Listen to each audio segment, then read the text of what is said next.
Okay. Class, right? Which one was it? 38. Okay. We're talking about all the interesting psychotic disorders that we have. Somebody can use that nice chair if I want. You don't have to sit in a really. Fine. Okay. Shared psychotic disorders listed in the DSM-5 under other specified schizophrenia spectrum and other psychotic disorders. Shared psychotic disorder. Really? People share their psychoses? Yeah, they do. Shared psychotic disorder occurs when an individual develops a delusion in the context of a close personal relationship with another person who already has an established delusion. Okay, so what are we dealing with here? We're dealing with a crazy person that marries somebody who's relatively normal, and guess what happens next? They start adopting their delusions, the delusion of the psychotic person. Can this really happen? Sure, in a marriage, in a situation where the two individuals are either dating or married.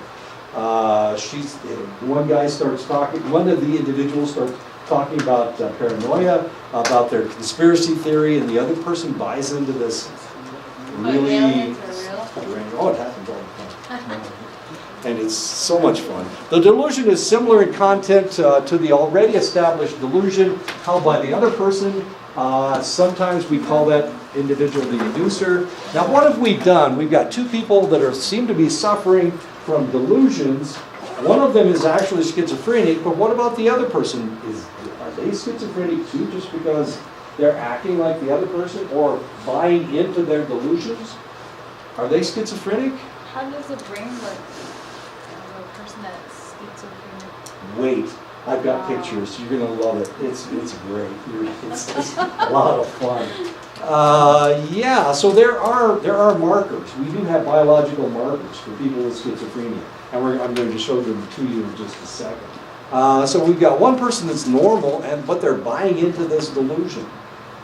So that's known as shared psychotic disorder. So will the other married person brain become No, because they're still lucid. They don't have the same problems that the person with schizophrenia has. So their brain will be normal. Is that how we can tell? Well, no. Unfortunately, somebody that's schizophrenic doesn't always have that different brain structure. So, no, we really can't tell. Will we treat them? Well, if we treat them, what will happen? We treat somebody with schizophrenia for schizophrenia, they get better, usually. If we treat this person with the person with a shared psychotic disorder, if we treat them, what happens next? I'm sorry? You mean their delusions will get worse? How is it being treated though? I'm sorry? How is it being treated? Well, we're giving them medications, antipsychotic medications. That could happen. They're not very addictive. They're kind of disruptive to your brain. Actually, they won't have any reaction at all, which is a sad situation. You don't have to sit in that really strange chair. I hate I have no idea. It's really low. Is there a natural way to treat schizophrenia? Natural way to treat somebody with schizophrenia? Not that I'm aware of. I'm sure there's some kind of a ceremony you can do for this individual. But remember, their brain is already malstructured, so I don't know if that would work or not. So there's no cure for that? For somebody with schizophrenia, no cure. No, this is a forever thing, and they won't get any better. That's the sad part. They won't get any better. They will seem normal. We can make them so they don't have the delusions and hallucinations with the medication. But no, there is no cure. Not if they have schizophrenia. If they have drug-induced schizophrenia, sometimes they can go off the drugs, and now they don't have the same episode. They will not have the same episodes. If it's if it's medicinally induced, then potentially we can take them off that medication, and they will cease to have schizophrenic episodes. But if they actually have schizophrenia that they've developed because of one reason or another, if they have developed schizophrenia, there's nothing we can do with Best we can do is we can stop it right where it is. We can make it not as bad as it was before.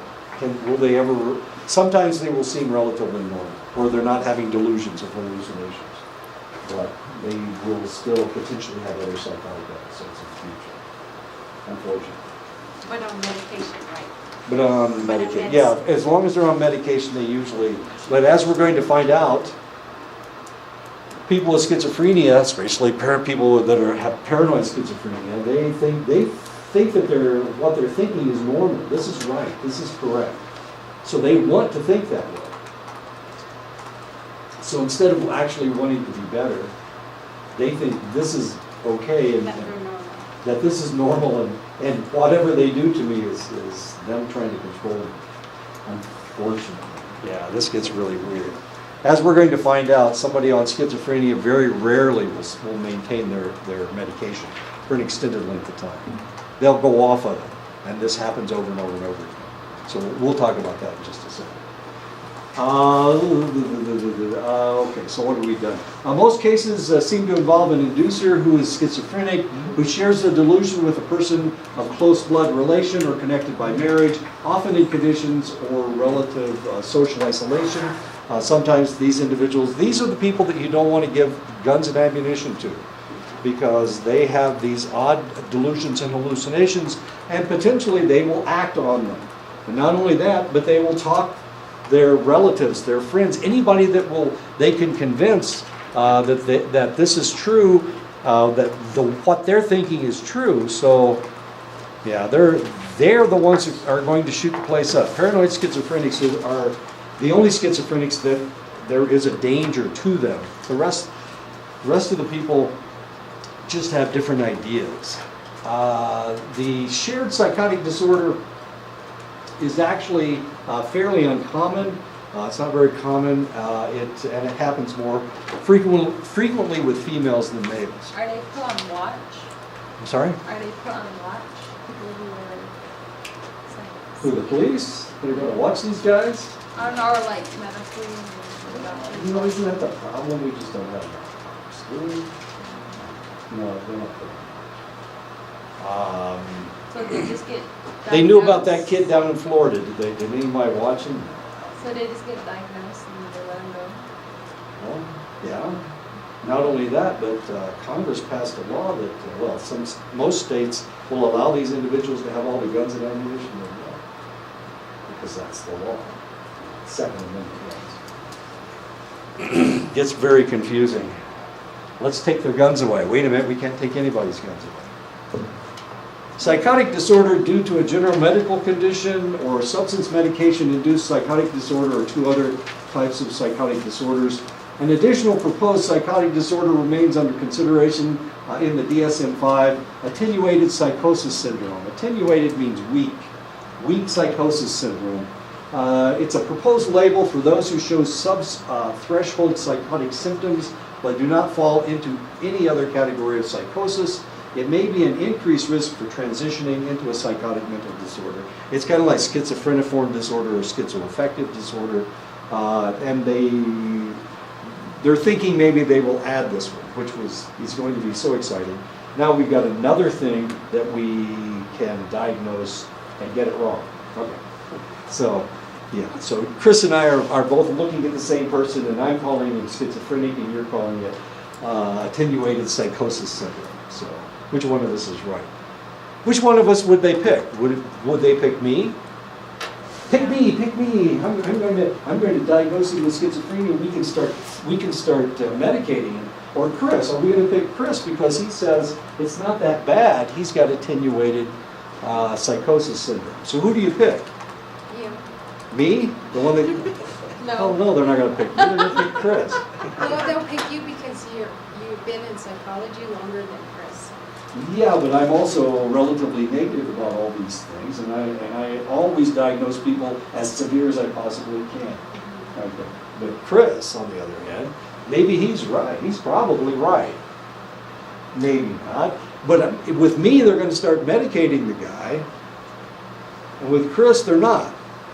If he's got attenuated psychosis syndrome, then they're going to start giving him antipsychotics, probably.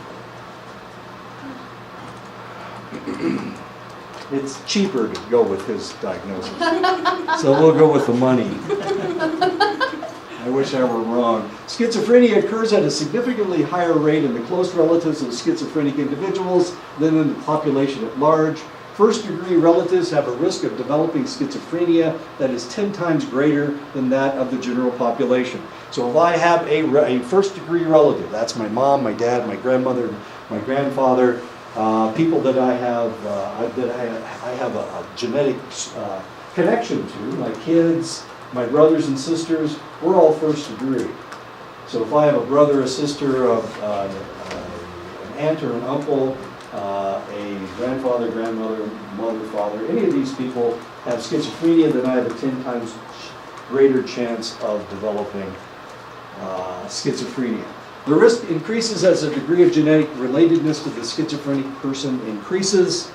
So if I'm schizophrenic and I make babies, the probability that my babies are going to be schizophrenic is extremely high. Yes, ma'am. So when did it first was shown in DSM? Like which one did it first show up in? What, schizophrenia? Oh, schizophrenia has been our major concern from the very beginning. What did they used to do to people who got that? Oh, we just chained them to the wall because they were crazy. Is there a difference between mild and severe? Yes. Somebody that's mild might be able to go home. Somebody who's severe will never go home. Of course, that's when we had mental hospitals. We don't have mental hospitals anymore.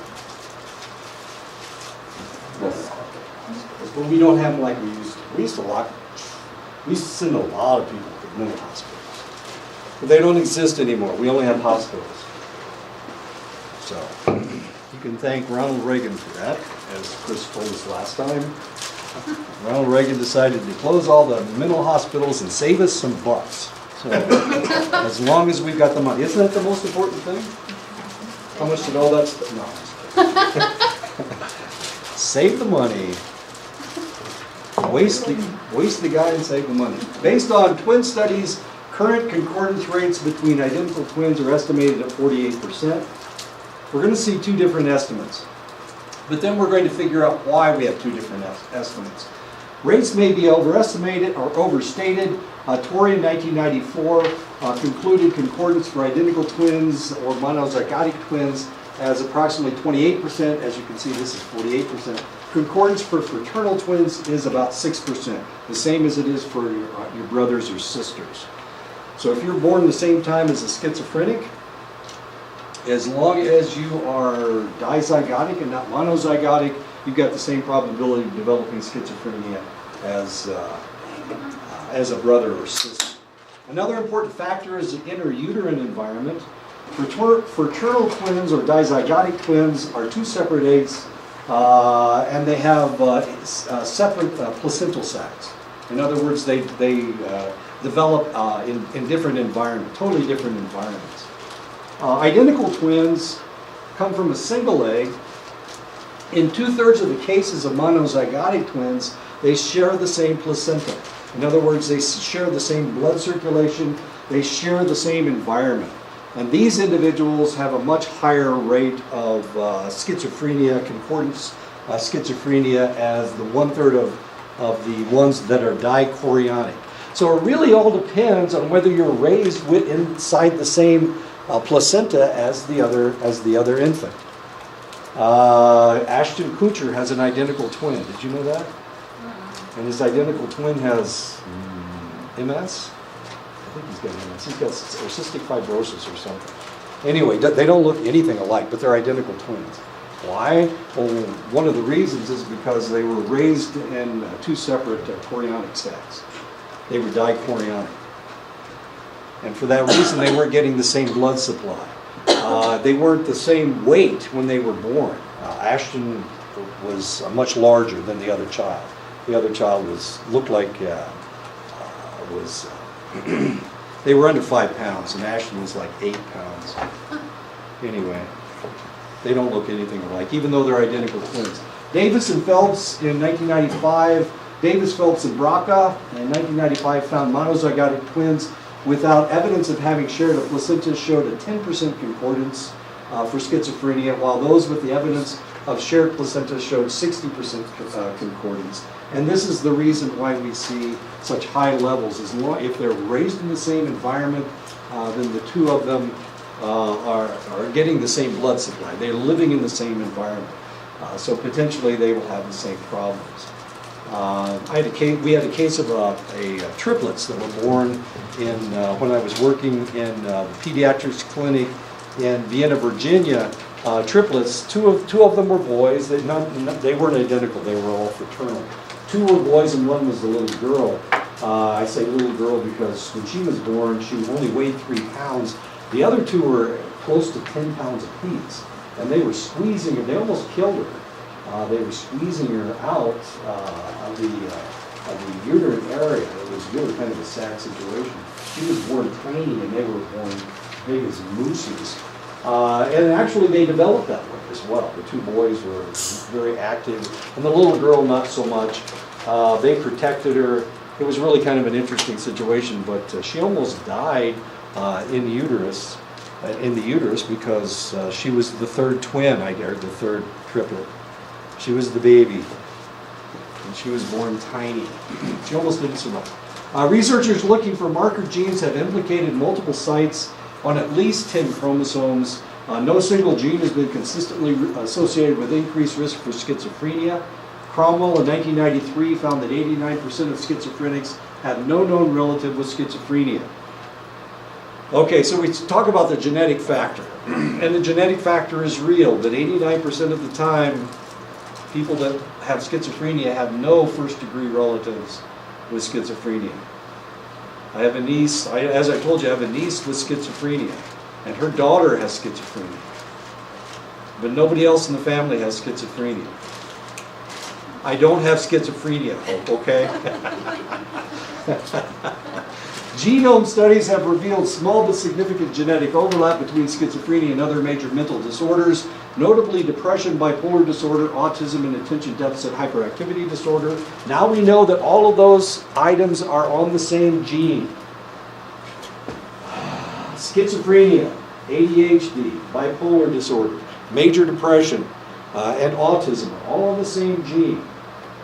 So potentially an individual who has this gene can develop any of those, but not all of those.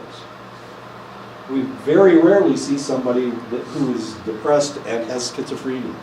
We have schizophrenics who are depressed, but they don't develop one or the other. They do develop one or the other. They don't develop one and the other. So somebody with autism doesn't become schizophrenic. So if you're going to put these things on a spectrum, and of course that's what we do, we look at these things as a mass. If you were to put these on the spectrum, which would be the least debilitating?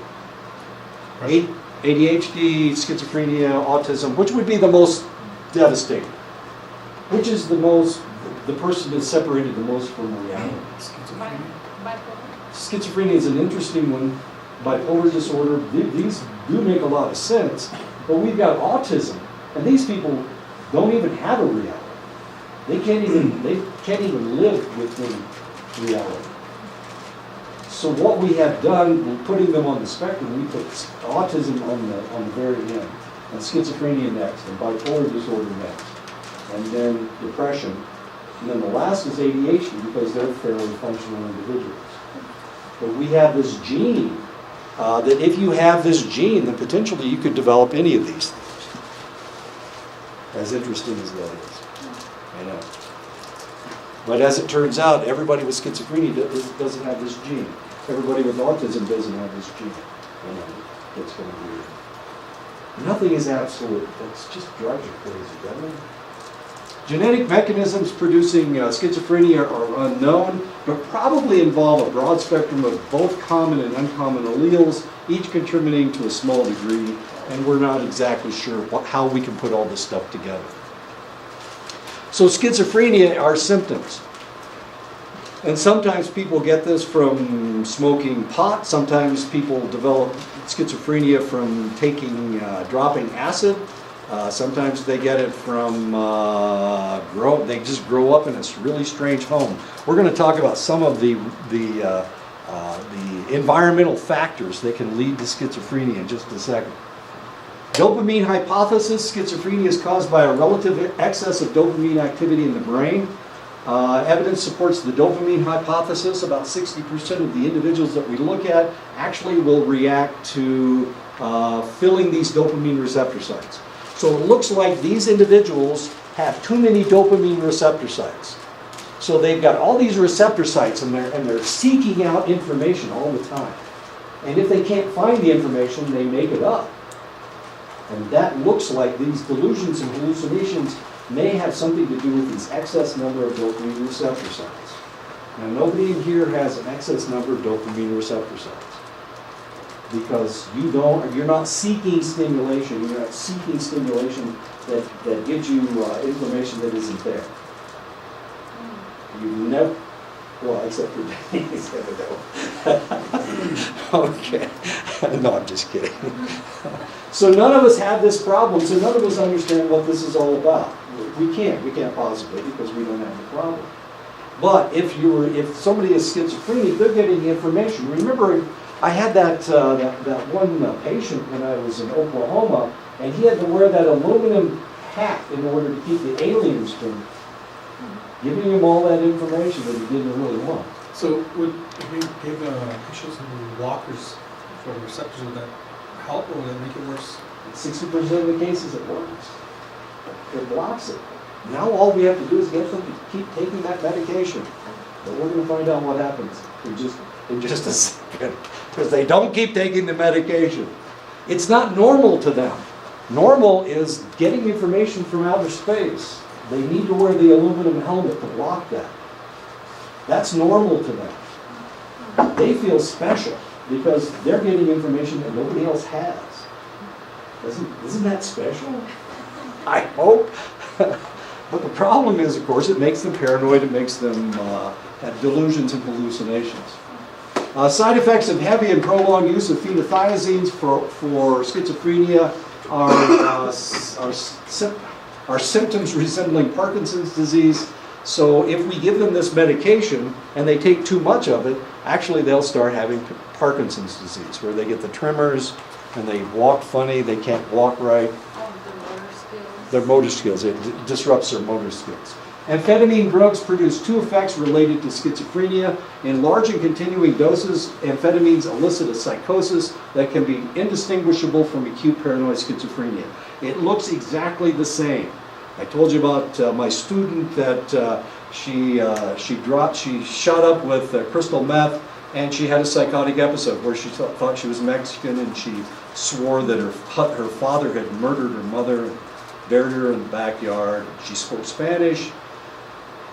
Of course, they didn't translate it. She never did speak Spanish. The reality was she was an Aleut.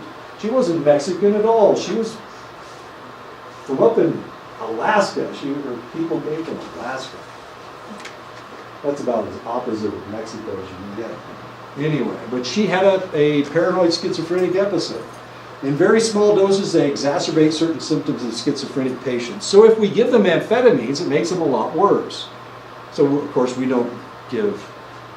But how can you stop somebody from taking a drug, right? If they're schizophrenic or they have these proclivities, this lady, all she needed to do was go to Great Falls, Montana. She needed to take her crystal meth. And every time she went up there, she took it. All we had to do was keep her away from Great Falls and she was okay. But how do you keep her out of Great Falls? Tie her to a tree? That doesn't work. She had a car she could go, and a knife she could cut the So if you increase dopamine? Yeah, dopamine. Like artificially, can they get schizophrenic? That's what we're doing. We're artificially increasing the dopamine. It's filling all those receptor sites. They have too many receptor sites, so we're getting information that doesn't really exist. So what we do is we give them a medication, phenothiazine. We give them a medication that blocks those receptor sites. Now that works, the only problem is it makes them dull. It makes them walk around like this. Before, it was like they were manic. It was like they were on amphetamines. They were just running all over the place, and all this information was coming into their brains. So if you're the person taking the phenothiazines, how do you want to feel? Like this? Or like you know everything? How do you want to feel? That's the problem. See, they don't want to take the phenothiazines. They don't want to take their medication because it makes them feel stupid. It makes them feel dull. As promising as the dopamine hypothesis is in explaining schizophrenia, there is data that does not appear to support it, unfortunately. I know, nothing is absolute. For 1/3 of the schizophrenics, dopamine blocking drugs do not help. It only works in about 66.6% of the people. For those who do not respond, it may take weeks to show. Those that do respond, it may take weeks to improve their schizophrenia, despite the fact that it blocks their receptor sites immediately. So why in the world does it take a couple weeks? Newer antipsychotic drugs may only weakly block dopamine and have most of their effects on the other neurotransmitters, yet seem to be about equally effective as original phenothiazines. So the dopamine hypothesis doesn't fit everybody, and this is the problem. And of course, anytime you've got if you've got one case that doesn't fit, then that's the one that they focus on. Isn't that the way it works? I know. The brains of schizophrenic patients reveal no specific anatomical deviations or lesions that consistently distinguish them from the normal brain. So if we could find a lesion on their hypothalamus, then we could say this is what's causing the problem. But if we look at the brain of schizophrenics, we can't really tell the difference. However, if they have had schizophrenia for an extended length of time, they show an enlarged brain ventricles. They have enlarged brain ventricles. Some of the proportion of schizophrenics variously estimated between 25 and 60% have these enlarged ventricles. Brain ventricle enlargement is not unique to schizophrenia, of course. It's if you drink too much alcohol, then you get the same thing. If you take too many drugs of one kind or another, you smoke too much pot, you're going to get enlarged ventricles. It just means you're not using your brain very much. Ventricle enlargement may sometimes appear in the healthy siblings of schizophrenics, so we see it in other individuals. Some schizophrenics show cerebral atrophy, decrease in the size of the thalamus, and or reduction in the size of the hippocampus and the limbic system. Caution is needed in interpreting these results because brain changes are known to result from prolonged use of neuroleptic medication. So anything that affects the brain will enlarge these ventricles. And this is what the ventricle of a schizophrenic looks like. This is his brother. This is a healthy brain. These are identical twins. One has schizophrenia, the other doesn't. As you can see, the ventricles in the schizophrenic are much, much larger. An extreme case? Maybe. So we can't really use this as a biological marker. We can't say, well, geez, Denise, you seem like you've got schizophrenia. We're going to do an MRI and see if your ventricles are enlarged. For one thing, we don't know what the size of your ventricles were before. So this is a problem. We don't have a baseline. So we really can't use this. Sometimes it could just be like that, and it'd be normal. And it could potentially be normal. What's really abnormal in this MRI is the fact that these ventricles are so much larger. Remember, in schizophrenia, you lose things, and once you lose it, it's gone. It will never come back. And that's potentially because of the brain structures that we're dealing with. So unfortunately, we can't use this as a biomarker. Endophenotypes are observable traits that can serve as biomarkers for a disorder. Schizophrenia endophenotypes, markedly impaired reaction time, attention deficit, working memory deficits, errors in smooth pursuit eye movements. Of course, people with PTSD also have errors in smooth pursuit eye movements, unfortunately. So how would you know the difference when you're evaluating? We can't. We don't know the difference. That's the problem. Impaired reaction time, a lot of things cause impaired reaction time. Attention deficit, people with ADHD have attention deficit. Working memory deficits, people who smoke pot have a working memory deficit. I know. So we can't use any of these as the endophenotypes. Some schizophrenic patients show no obvious evidence of these or any other endophenotypes. They did a study in 1997 where 30% of the schizophrenics could not be distinguished from a control group. And this was by professionals that this was their job, was to identify schizophrenics. And they still couldn't identify them. This is what it looks like when you have them follow something. And if somebody's a schizophrenic, they can't follow the pen. They just can't do it. As the pen moves, and they're not supposed to move their head, they're supposed to move their eyes. And of course, and people with PTSD, it's the same thing. And the way that we can treat PTSD is by training them to be able to follow the pen. That's how we can treat PTSD. It really works. I know. And the reason that it works is because you can't do two things at once. You can't think of your intrusive thoughts, these horrible thoughts that that affect your mind. Is it working on you? I think so, yeah. And follow the pen at the same time. So that's what we do. We train them to follow the pen. As bizarre as that is.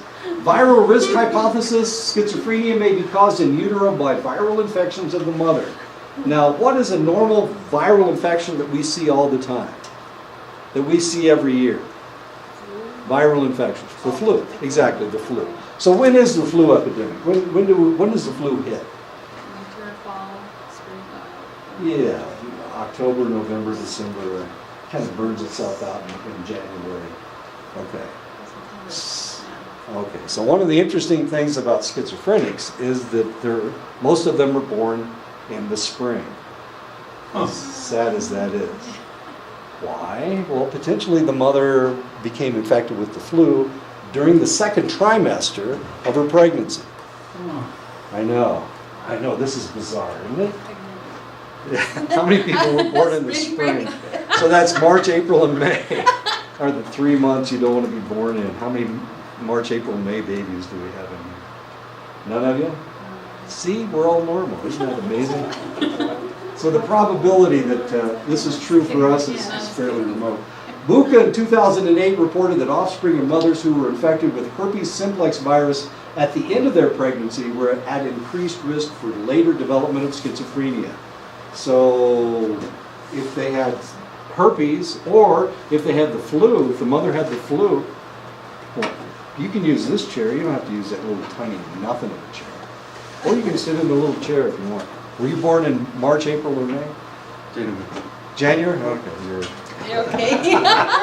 You're okay? Is Put that in my notes. cold sores? herpes. That is a herpes. Yeah, that is a herpes infection. It's not the same. So the virus My is, husband's born in May. Oh, no, it is the same. It's exactly the so same. the effects. It would be chickenpox. By the end of May. It would be, yeah, they're all caused by varicella zoster. That's what causes I was supposed to be born in. infection. So it could it be cold sores? Yeah, I guess it could be cold sores.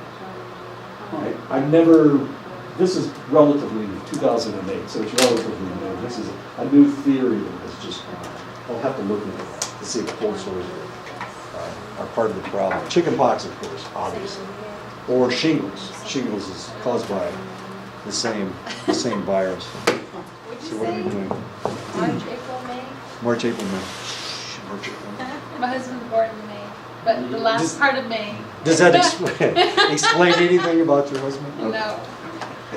Findings of higher concordance rates in monochorionic than dichorionic twins are consistent with the hypothesis as well. This fits with that whole thing about one placenta. Obstetric complications, reduced head circumference, and minor physical abnormalities of the head and the limbs are all significantly associated with individuals who later become schizophrenic, especially reduced head circumference. But we see reduced head circumference with individuals with FAS. We also see reduced head circumference with children with autism. Wait a minute. We're putting all these things together, and we probably shouldn't. But we see all of these things with individuals suffering from schizophrenia as well.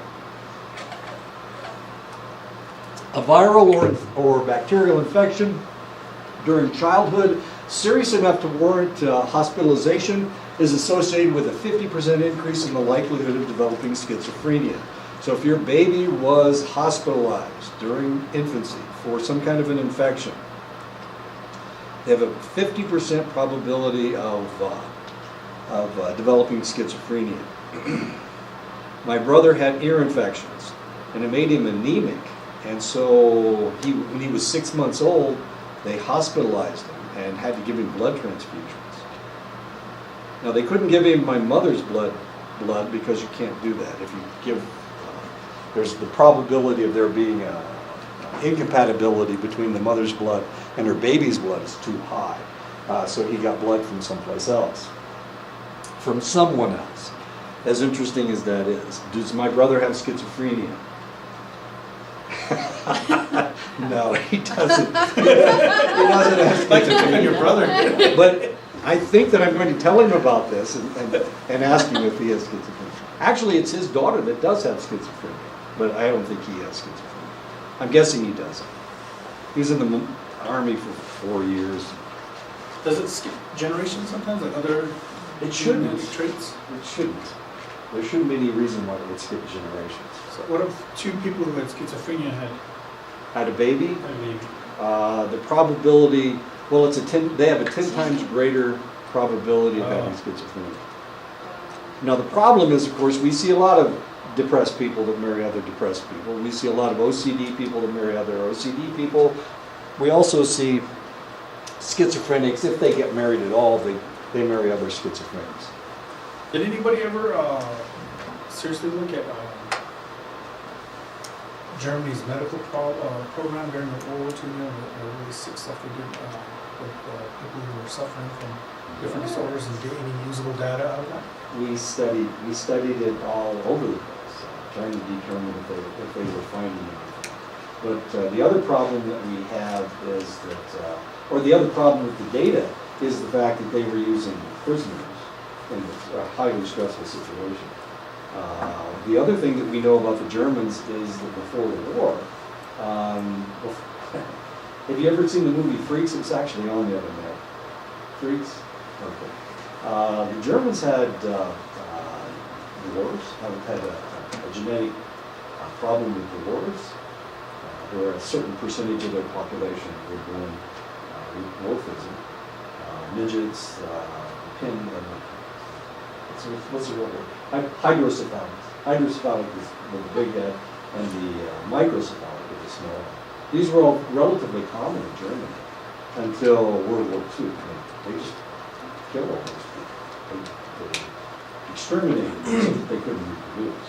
So So a lot of things went away because of the German proclivity for perfection. what about post-war data? Like, did it decrease the like per 1,000 rates? It did. Dwarfism almost went completely away. If you think about, if you think about some of these things, like gnomes, where the hell did this idea of these gnomes come from?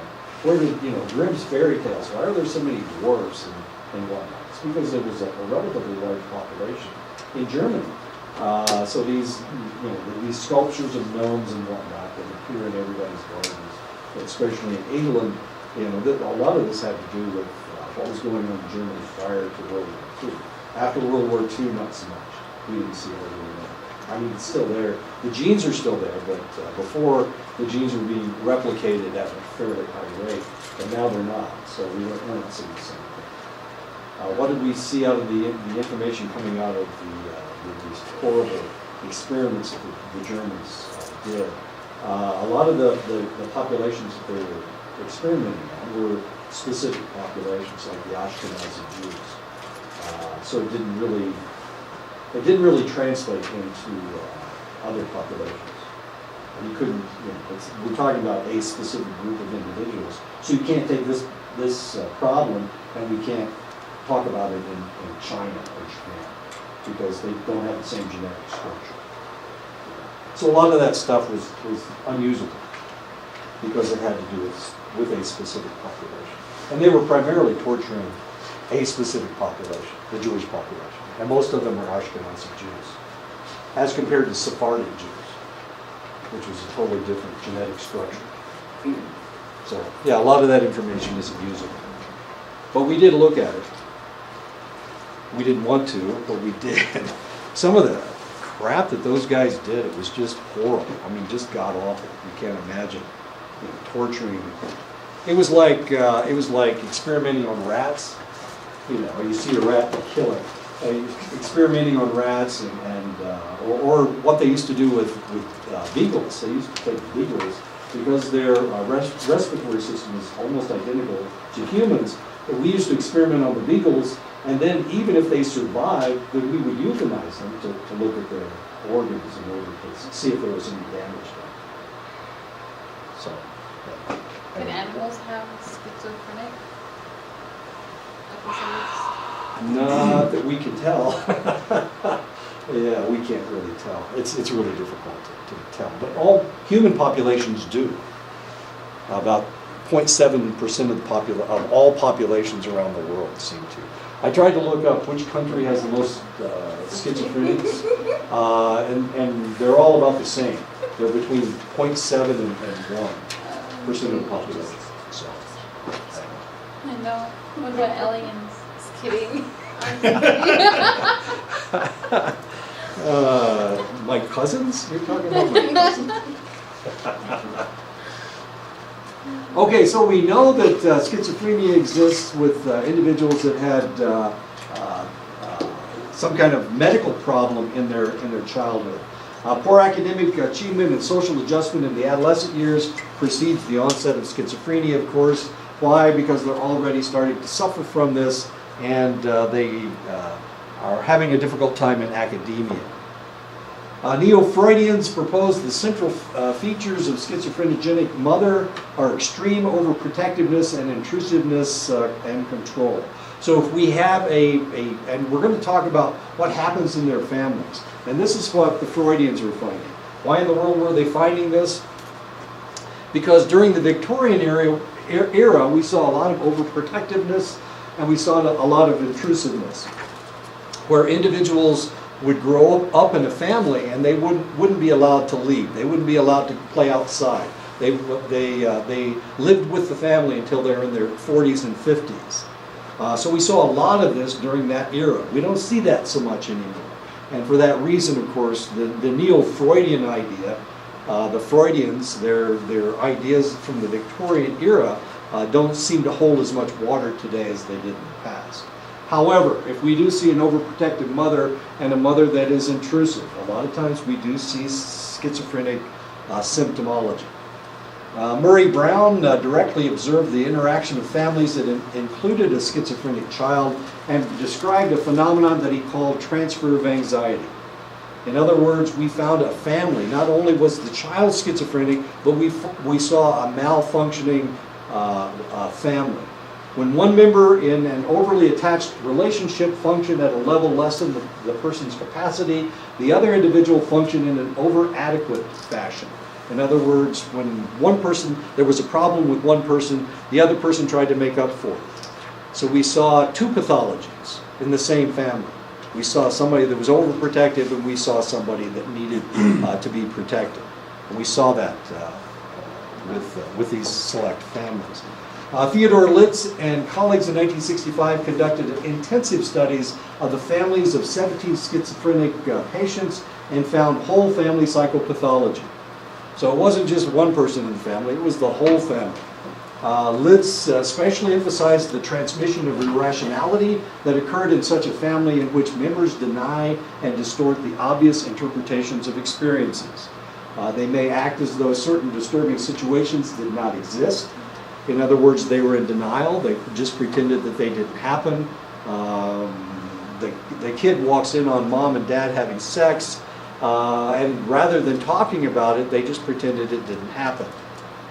Mom, dad, and the child all pretended that it didn't happen. They may talk to each other in a vague, amorphous, or fragmented way.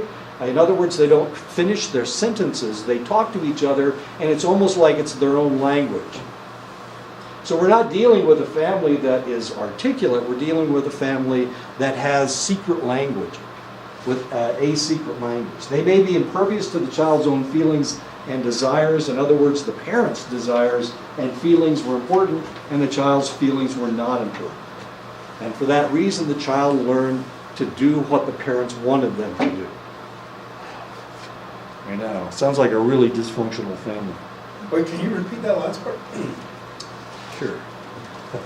They may be impervious to the child's own feelings and desires.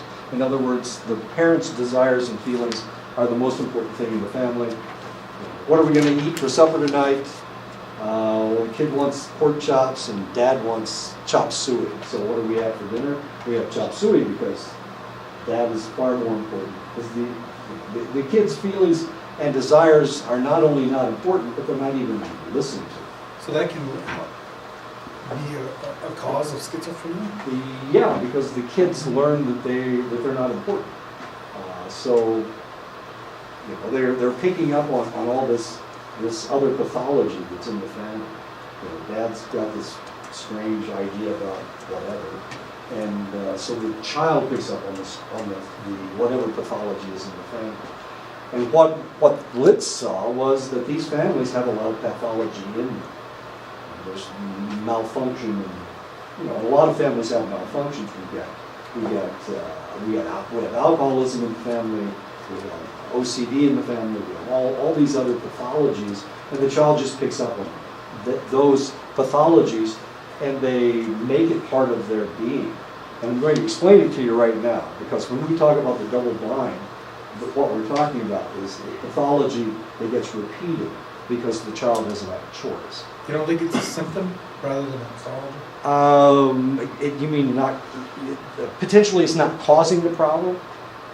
It's possible. Yeah, it's possible. It's possible that it is a symptom and not what is actually causing the problem. So when we're talking about double binds, the child is emotionally dependent upon the parent, and it is therefore extremely important to understand communications accurately and respond appropriately. So the child, this is just like in an alcoholic family. In an alcoholic family, the alcoholic wants to go out and drink. So they need an excuse to go out and drink. So they do things, they start controlling the family with their alcoholism so that they have an excuse to go out and drink. So the children don't grow up learning, talking to themselves. They don't have their own feelings and desires, whatever the alcoholic parent, whatever their feelings and desires are the most important things. We see the same thing in meth with parents that are using crystal meth. Their desires are the most important things. Their feelings are the most important. And of course, when they're not using, then they're in a world of hurt.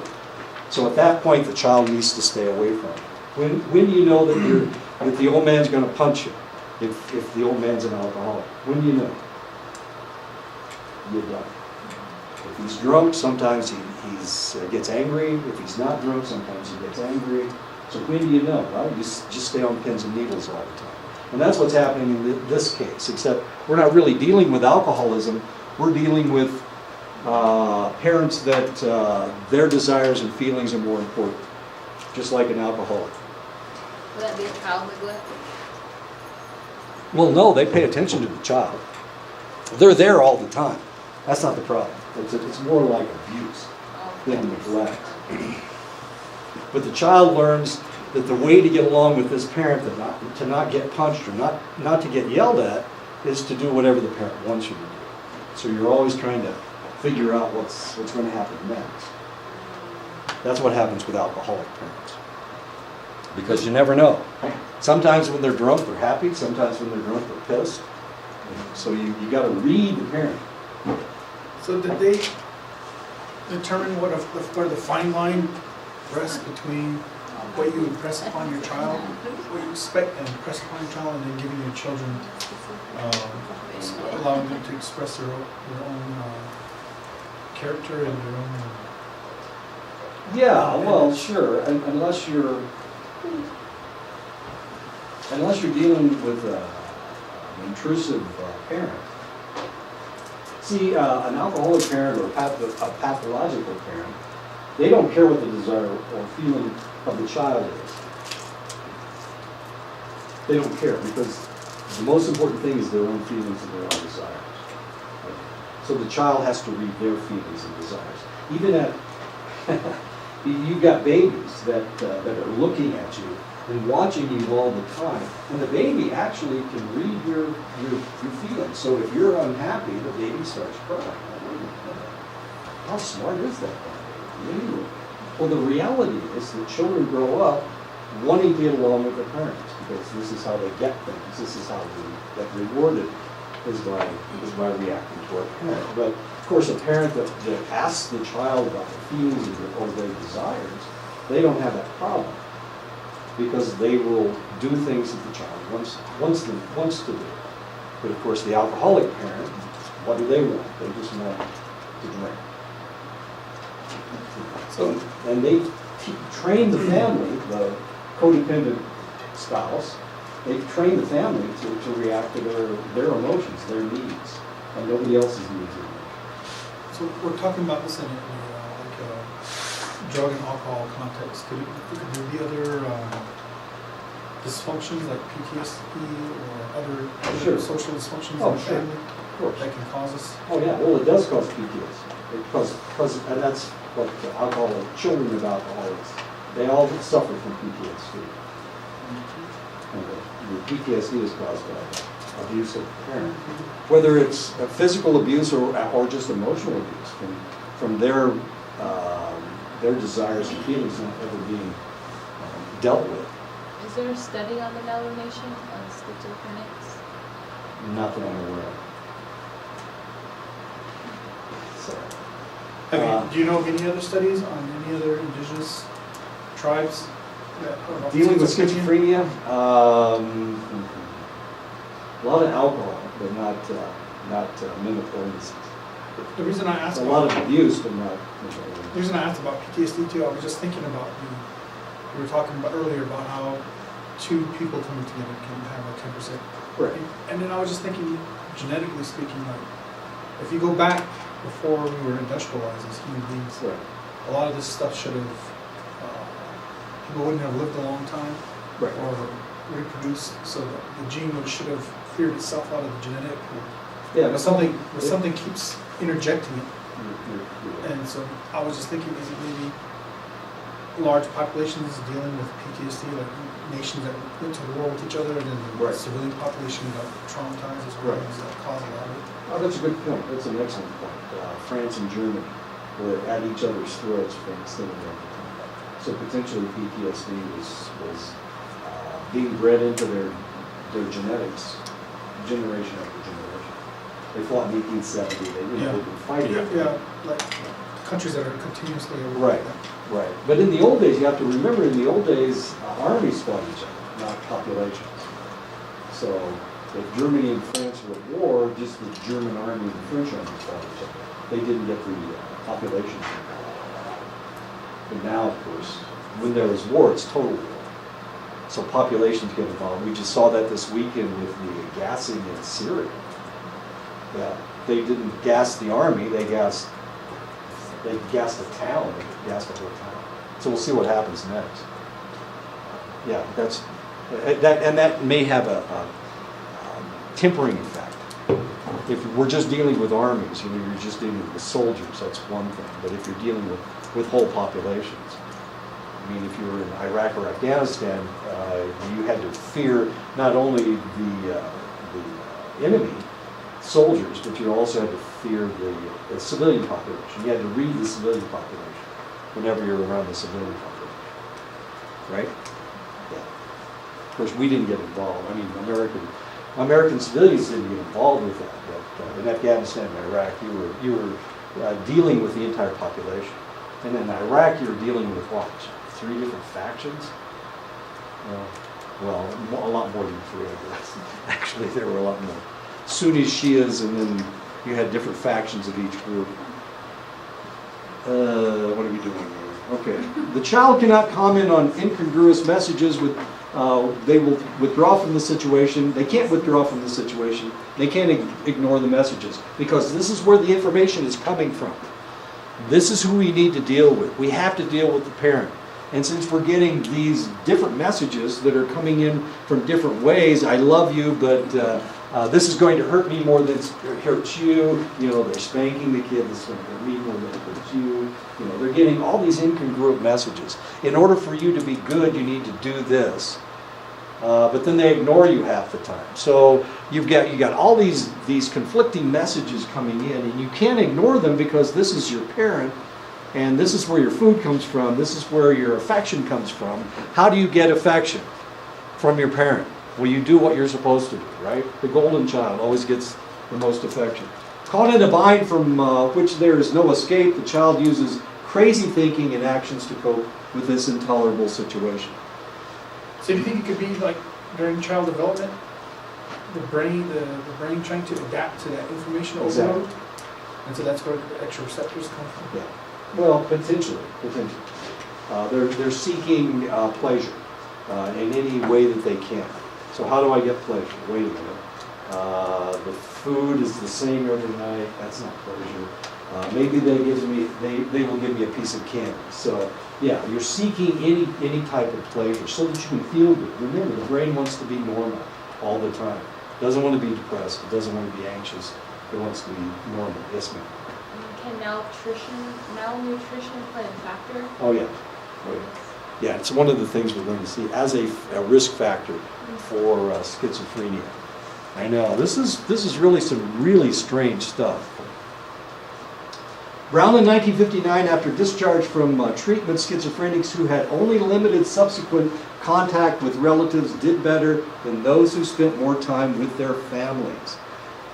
In other words, it was a pathologic family. It was a toxic family. They needed to get away from them.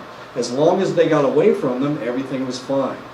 I think I told you that when I was working in Oklahoma, there was an agape ranch. An agape ranch is, they would take in people that were schizophrenic or people that had developmental delays or whatever their problem was. Some of these individuals came from very wealthy families, but they couldn't go back to their families. If they went back to their families, they would have a psychotic episode.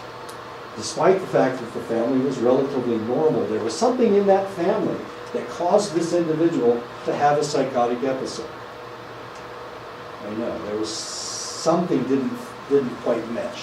Stress? Whatever. Maybe a mother that didn't want their room to be dirty. She was obsessive compulsive. Maybe that was it. Maybe it was the fact that the father was working all the time. He was a workaholic, and he made lots and lots of money. But he didn't give them enough attention. So there was a trigger? There was always a trigger. So taking them out of the family, putting them in this group home situation, actually was better for them than they couldn't go home. If they went home, they'd have a psychotic episode. As bizarre as that sounds. So when we're dealing with some of these things, sometimes taking them out of the family environment is the best thing for them. We've seen this before with children with asthma. About 10% of the cases of asthma have to do with environmental factors, emotional environmental factors. So about 10% of the cases, if we take that child out of their birth family and put them in another family, they don't have asthma anymore. As interesting as this is. But of course, 90% of asthma is caused by. So as future psychologists like us, how can we conduct a study that can study Schizophrenia. Yeah, on the navigation. How can we do that? Well, this is a problem because doing research on an Indian reservation is not the easiest thing in the world.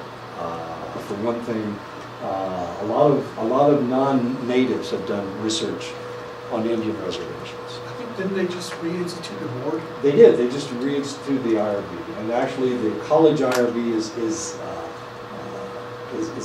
in charge of all this for the navigation. Oh, So- wow, really? Yeah. So we'll see what happens from this. So it's possible. So how many Navajos sit on that board? I don't know. I think 2/3. I don't know. Sarah's on it. Two Navajos. Is that all there are on that board? How many people on the board? I don't know. That's 8. So 1/4 of the Navajo IRB is Navajo. Yes, if that's what Sheldon says. It's kind of self-defeating. I don't know, it may be, and of course the tribe may, if they start doing controversial research, maybe the tribe will throw it out. See, the problem is we're dealing with, if we're looking at stereotypes, we're looking at how do people see American Indians? How do they see you guys as tall and handsome? Okay. Well, how do they see?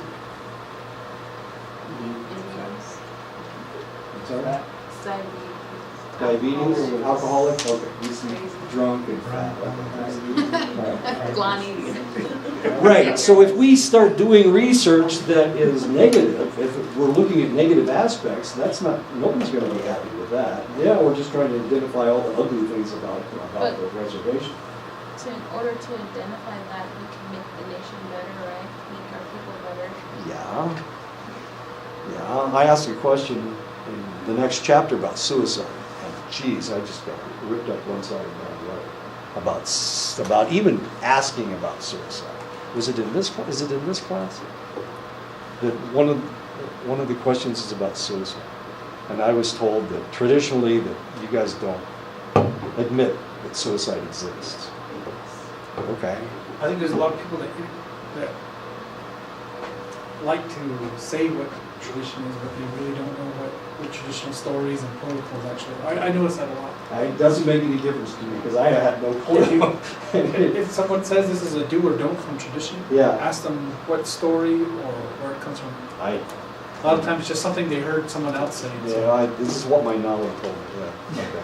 that's what they always say. That's what they always say. I know. And I'm not arguing with anybody's knowledge. And if anybody's a nolly in here, I'm going to argue. Anyway, okay. I don't want to get into any more trouble than I'm already in. And this can be a problem. I agree. Maybe we need to look into schizophrenia. Maybe we need to see if we can do research dealing with suicide. But getting people to agree to that is really kind of a trick. Is it my wife? If it's my wife, I'm in the class. No. It wasn't Nolly. That's You're it. Nolly. You're saying it wrong. Aliens. Did you guys hear that? My telephone did go off, right? Okay. All right. Yeah, so this can be a potential problem, and I agree, we need to do research dealing with this. But I don't know. hear nothing about our people, like. See, the problem is you don't want people from the outside coming in and researching things that are negative and show the reservation in a negative light. You really don't want that to happen. But I'm guessing that you guys can do it. You can do your own research, looking at whatever you want to. Does that make sense? Is that okay? Because I lost my job up in Montana because I did research, and I'm not native, I guess already. But You're not. I'm not. That goes against like traditional medicine, just as a whole, to not identify the problem. Like if you do traditional diagnosing with a crystal or hand tremor, whatever traditional, they always look at what happened, what went wrong Right. for the patient. Right. And you can't heal the person without doing a proper diagnosis, without observing whatever, however ugly Right. it may be. So to just say we don't talk about that, sweeping things under the carpet, that actually goes against traditional protocols. Just repeating what I've been told over and over and over again. So I'm trying to do good, okay? Don't get me in trouble any more than I'm already in trouble. I'm just holding on by my fingernails the way it is. Okay, so this is a reality. Sometimes we can take the person out of a family environment and they can actually get better. And this happens all the time, especially with schizophrenia. There's some trigger in there. It may be a brother, it may be their mother, or it's probably their mother. Usually the mother. And I'm not picking on mothers, but mothers have expectations for their children that are sometimes fairly intrusive. And for that reason, a lot of times it's the mother. If we find a serial killer or a mass murder, how often is it the mother that causes the problem?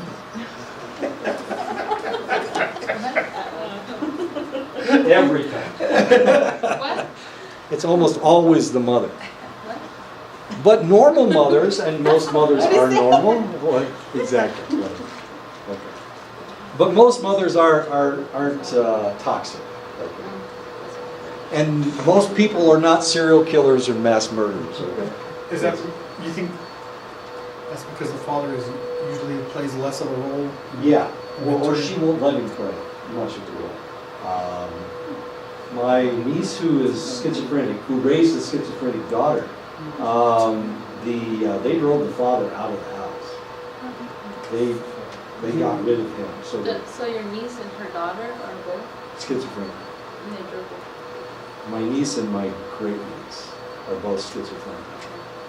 And the reason, the one reason may be because the father is absent. Well, why is the father absent? Well, they drove him out because they didn't want him to have anything to do with raising the child. So they raised the child all by themselves.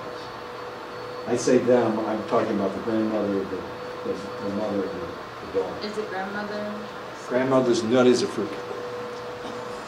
Grandmother's crazy as a loon. She's got all kinds of interesting problems. And her mother is crazy.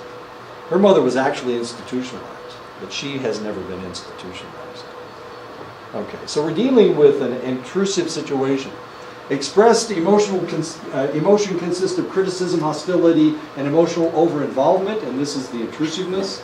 This child, when she was building a tower of blocks, if she didn't put the block on there correctly, the mother came over and corrected her.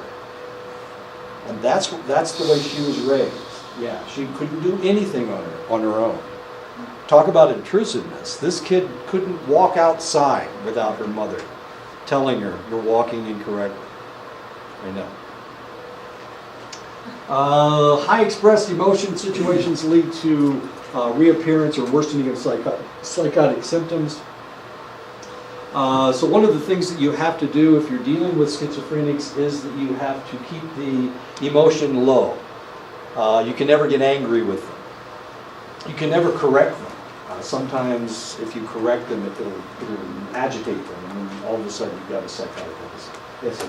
Are there any studies that have showing data for schizophrenic rates with industrialized countries versus unindustrialized? Well, we're going to talk about that in just a second. Yeah, they've done studies, and what they find is that there are more problems with schizophrenia in urban settings than rural settings. That was going to be my next question.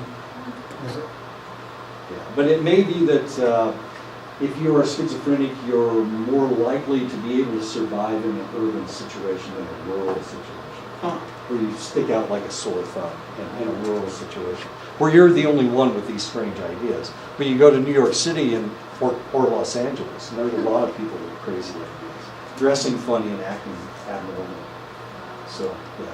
But we see a lot more schizophrenia in urban settings. And it may have something to do with environmental toxins. It may have to do with a lot of different things. Yes, ma'am? My stepdad's son is like that. Well, he is not diagnosed that ever, but whenever you explain like a reaction off, and Right. just like that. And I'm just like, so there's like no cure, like. Yeah. Yeah, and you want to punch somebody, don't you? Because somebody screwed him up. You want that's what you want to do. But of course you can't do that. You can't hit anybody. You're not allowed to hit anybody. I know. I learned that in the hospital almost the first day I was there.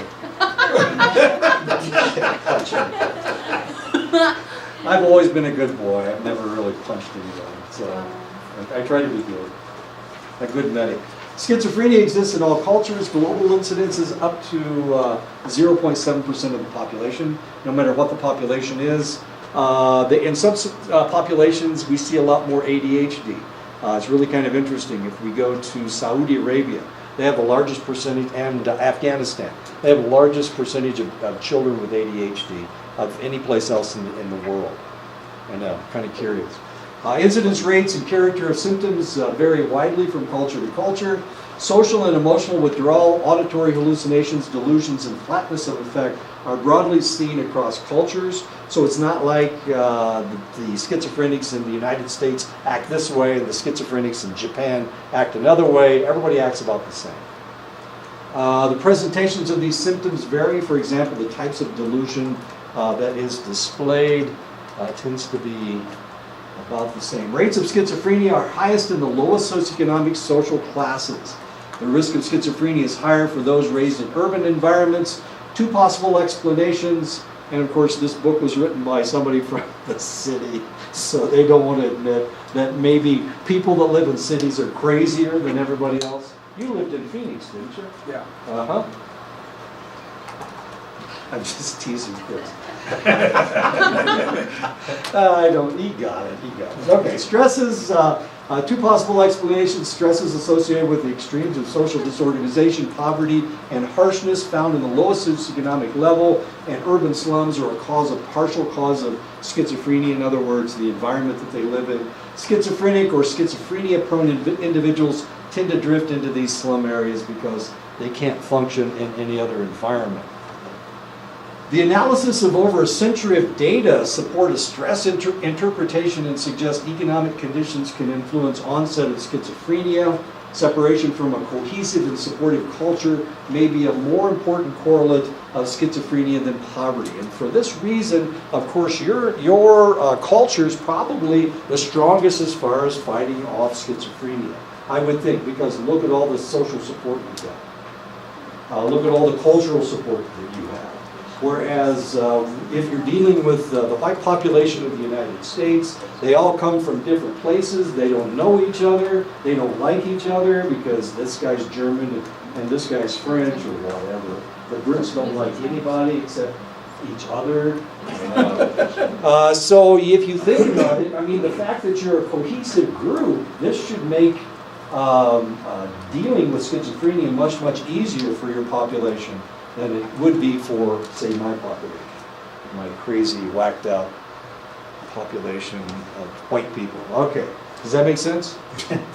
Okay, except poverty is fairly rampant on the reservation. Not just this reservation, but almost all the reservations, except for that one where everybody's a millionaire up in Minnesota, up in Minneapolis. One in California too. There's one in California where everybody's a millionaire. Well, poverty's relatively new. I think up to Oh, that's a good point. a generation ago, people were self-sufficient. They didn't have a bank account, Correct. $1,000 in there, but Sure, they had all the sheep they needed. they grew their own corn, Right. they made their own clothing. There you go. And now we don't. Now you don't. No, we don't. Yeah. You don't grow your own food. You have to go to Bosch's and eat whatever they have. Boxes. I know. It bashes us up. A significant relationship exists between abuse in childhood and later development of schizophrenia or psychosis. Now the question is this a cause or an effect?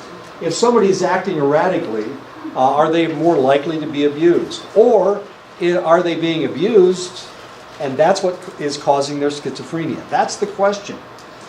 Reed in 2005 found that more than half of psychotic men and women had a history of physical or sexual abuse in childhood. But like I said, is it the cause or the effect? The authors identify a dose effect. The more severe the abuse is associated with a larger number and greater severity of psychotic symptoms, including hallucinations and delusions. But once again, is it the cause or is it the effect? Most practical view of schizophrenia etiology is the diathesis stress model. Disorder is triggered by a stressful event in someone with a diathesis, a predisposition, or a vulnerability to the disorder. Vulnerability within this model can be traced to genetic, biological, or psychological history. One source of difficulty in explaining schizophrenia is that people vary greatly in their psychotic presentations. If everybody acted exactly alike, we would be able to deal with it much, much better. The evidence gives the impression that there are many paths to the disorder. All we're dealing with are symptoms here. we don't know what the cause is. So it's all coming to one point. These are the symptoms. Everyone's, if everybody came from the same direction, we would know how to treat it. If you're being attacked by individuals from around you, if they're all coming from the same direction, you know where to stop them. But if they're coming from all different directions, like with schizophrenia, how the hell do we treat it?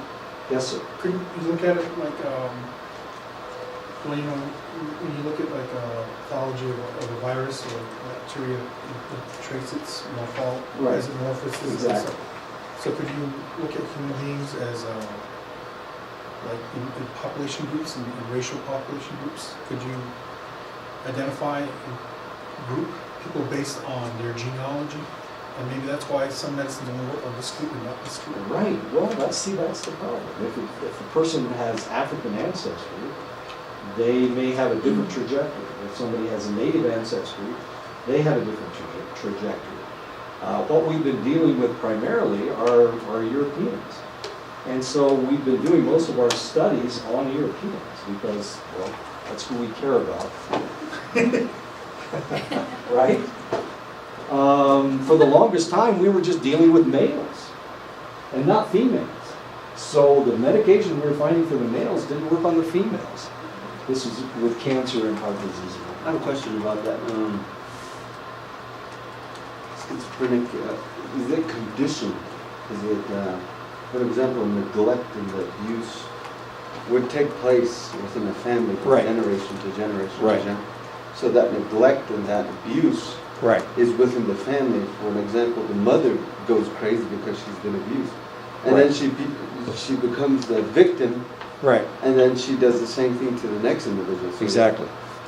it goes on and on. So to cure it, that needs to stop. They need to become Right. educated. Right. They need to be conditioned to Right. normal behavior. What is normal? Yeah. You Being may be conditioned. right. You may be completely correct. So we call that in Navajo hanigi, meaning something affects maybe your mind, which is neglect, Right. abuse, Right. divorce, some of these things. Right. And we call it hanigi. That from that, then the schizophrenic, it comes around. So it's not a problem that you're born with. It's a problem that is conditioned into. Conditioned, yeah. Okay. Traditionally, Right. Would the treatment be the turning of the basket? That would be one, yeah. And then there's several others that you can treat Right. an individual. So it's really based upon the situation, how severe it is. Right. The schizophrenic and the neglect and the abuse. For example, it goes to as far as people begin to talk to dogs and say, "Hey, buddy, come," and then they talk to the dogs. And when is it okay or normal To when talk to people a dog? start talking to things? And for us, we think about epistemology. We connect to the earth, we connect to the sky, Right. and we pray to them. But where is the line to where a person becomes crazy and where it drives them nuts? It's a good point. It's an excellent Schizophrenic. point. So, Because you guys talk to things all the time. yeah. Okay. I was just thinking about what he said, and another thing in Navajo culture, when they're curing or helping someone, the sooner you can help someone when they're developing Right. physically, the more chance they have at recovering. There you go.